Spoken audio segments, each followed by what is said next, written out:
Cockroach के अंदर ना डायग्राम में जो फर्स्ट डायग्राम दिया है उसके अंदर एक डायग्राम में नाम लिखा है प्रोनोटम। क्या है वर्ड? प्रोनोटम। अब प्रोनोटम क्या होता है? प्लेट लाइक स्ट्रक्चर होता है जो कि इंसेक्ट की थोरैक्स के अपर सरफेस पे मिलता है। देखो कॉकरोच के अंदर कितने पार्ट थे टोटल? तीन, हेड, थोरैक्स और एब्डोमेन। तो थोरैक्स के ऊपर एक प्लेट लाइक स्ट्रक्चर होता है, उसको क्या बोलते हैं? प्रोनोटम। ठीक है, या तो थोरैक्स के ऊपर बोलो या कॉकरोच की जो फर्स्ट सेगमेंट है उसके ऊपर बोलो। ठीक है, तो कॉकरोच में थोरैक्स के ऊपर एक प्लेट लाइक स्ट्रक्चर है, उस प्लेट लाइक स्ट्रक्चर का नाम क्या है? प्रोनोटम। अब प्रोनोटम का काम क्या है? ये विंग्स को और लेग्स को प्रोटेक्ट करता है। ठीक है, तो विंग्स को और लेग्स को प्रोटेक्ट करने का काम किसका है? प्रोनोटम का। शेप कैसे है इसकी? Plate like. कहाँ पे प्रेजेंट होगा? थोरैक्स के ऊपर। सेकंड जो स्ट्रक्चर है अगले डायग्राम में दिया, जहाँ पे वो नहीं बताया लेबियम दिया है, लैब्रम दिया है ना, मैंडिबल और मैक्सिले, वहीं पे स्ट्रक्चर में लिखा है ऑसिलाई। क्या? ऑसिलाई। अब हमने देखा था कि कॉकरोच के अंदर कंपाउंड आइज होती है, लेकिन कंपाउंड आइज के साथ साथ कॉकरोच में सिंपल आइज भी होती हैं, और उन सिंपल आइज को हम क्या बोलते हैं? ऑसिलाई। क्योंकि जब हमने आर्थ्रोपोडा पढ़ा था ना, तो वहां पे हमने देखा था आर्थ्रोपोड्स के अंदर सिंपल आइज भी होती हैं और कंपाउंड आइज भी। कंपाउंड आइज हम देख चुके, सिंपल आइज भी हैं कॉकरोच में, उनको क्या बोलेंगे? ऑसिलाई। ठीक है, फंक्शन क्या है इनका?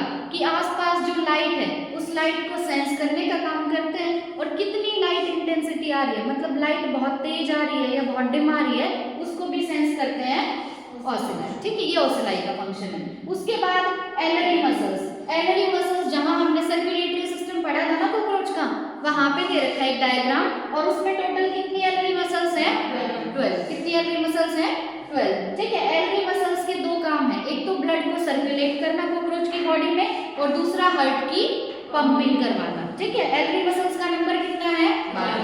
12। काम क्या है? हार्ट की पंपिंग कराना और ब्लड का सर्कुलेशन करना। रुको, इसको आने दो पूरे या स्क्रीनशॉट ले लो एक।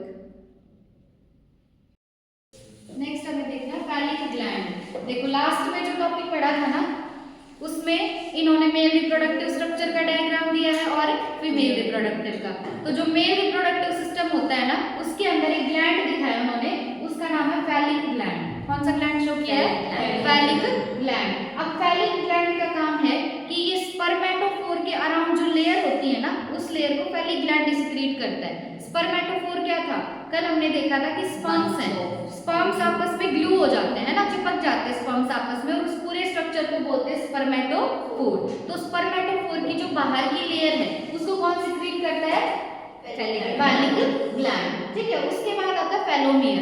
अब फेलोमियर के बारे में हमने कल भी देखा था कि फेलोमियर मेल गोनापोफाइसिस को ही बोलते हैं, और मेल गोनापोफाइसिस या फेलोमियर क्या होता है? External genitalia. क्या होता है? एक्सटर्नल जेनाइटेलिया होता है। एक्सटर्नल जेनाइटेलिया मतलब जैसे फीमेल्स में वजाइना और मेल में पेनिस, बट कॉकरोच के अंदर पेनिस नहीं होता एक्सटर्नल जेनाइटेलिया। कॉकरोच में एक सूडो पेनिस होता है। क्या होता है? Pseudo penis. सूडो पेनिस मतलब जिसका कॉपुलेशन में कोई रोल नहीं है। ठीक है, दिखाया है उन्होंने डायग्राम में। ठीक है, कॉकरोच में पेनिस नहीं है, क्या है? सूडो पेनिस है।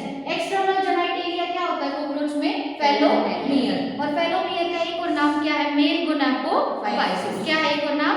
मेल गोनापोफाइसिस। अब कल हमने देखा था, ठीक है, फेलोमियर। हमें ऐसा लगता है कि किसी भी एनिमल में फेलोमियर या एक्सटर्नल जेनाइटेलिया कितना हो सकता है? एक, पर ये कॉकरोच में तीन फेलोमियर है। कितने फेलोमियर है?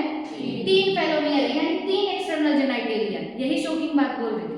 ठीक है, कितने एक्सटर्नल जेनाइटेलिया इसमें? 3 है। ठीक है, राइट फेलोमियर, लेफ्ट फेलोमियर और वेंट्रल फेलोमियर। कितने फेलोमियर है? 3। नाम बोलना। राइट, लेफ्ट और वेंट्रल। लास्ट है यहाँ पे कोलेक्ट्रल ग्लैंड। नेक्स्ट क्या है? Colorectal gland. अब कोलेक्ट्रल ग्लैंड जो होते हैं ये ट्यूबुलर ग्लैंड होते हैं, और ये सिक्रीट करेंगे एक ऐसा सिक्रेशन जिससे ऊथिका बनेगा। ठीक है, ऊथिका क्या था? उसके अंदर एग्स को स्टोर किया जाता है। ठीक है, जो कि एक कैप्सूल लाइक स्ट्रक्चर था। तो कोलेक्ट्रल ग्लैंड एक ऐसा सिक्रेशन प्रोड्यूस करेंगे जिससे क्या बनेगा? ऊथिका बनेगा। ठीक है, और शेप कैसे है इनकी? ट्यूबुलर। अब कोलेक्ट्रल ग्लैंड किसमें होंगे? मेल में या फीमेल में? फीमेल। किसमें होंगे? फीमेल में। फैलिक ग्लैंड और फेलोमियर किसमें होंगे? मेल। ठीक है, कोलेक्ट्रल ग्लैंड किसमें होंगे? फीमेल में।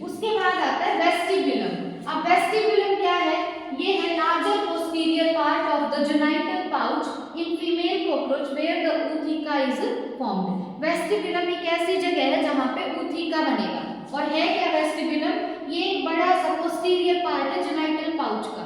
फीमेल के अंदर जेनाइटल पाउच था, उस जेनाइटल पाउच के पोस्टीरियर पार्ट पे, पोस्टीरियर मतलब आगे वाला है पीछे वाला, पीछे वाला, पी से पोस्टीरियर, पी से पीछे वाला, ठीक है। तो पोस्टीरियर पार्ट जो है वो बहुत बड़ा है जेनाइटल पाउच का, और उस पोस्टीरियर पार्ट को क्या बोलते हैं? वेस्टिबुलम। क्या बोलेंगे? वेस्टिबुलम। तो फीमेल के अंदर ऊथिका बनाता कौन, किसका सेक्रेशन है? कोलेक्टल ग्लैंड का। और ऊथिका बनता किसके अंदर है? वेस्टिबुलम के अंदर। किसके अंदर बनता है? वेस्टिबुलम के अंदर, जो कि जेनाइटल पाउच का कौन सा पार्ट है? Posterior part. लास्ट है यहाँ पे टिटिलेटर। टिटिलेटर क्या है? ये एक स्पेशलाइज्ड स्ट्रक्चर है जो कि मेल कॉकरोच में मिलेगा। टिटिलेटर किस में मिलता है? मेल कॉकरोच में मिलता है, और ये वेंट्रल फेलोमियर का पार्ट है, ठीक है। कितने फेलोमियर थे टोटल? 3, राइट, लेफ्ट और वेंट्रल। वेंट्रल फेलोमियर का एक पार्ट है टिटिलेटर, ठीक है। एक स्पेशलाइज्ड स्ट्रक्चर है जो मेल में मिलेगा, फीमेल में? मेल में मिलेगा, ठीक है। सूडोपेनिस किस में मिलता है? मेल में।